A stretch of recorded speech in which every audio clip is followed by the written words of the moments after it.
Magandang tanghali mga kakulot. Nangyari dahil sa live ni Norman Mangusin ngayon Feb 24, 2026. Hindi siya dumalo sa Parañaque hearing nila. So ito naman si Norman Mangusin, nag-live pa siya, kumakain. Ang sarap ng kinakain. Tama yung sinabi ni MJ na kain ka muna masarap.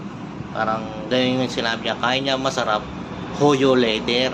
Ngayon, ayun nga, nag-live nga si Mangusin, kumakain ng salad sa restaurant. Parang sikat na restaurant siya, guys, eh.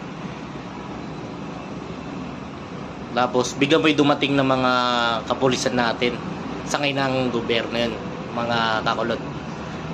Ito, panoorin natin yung maikling clip. Yung Marcos. Hindi.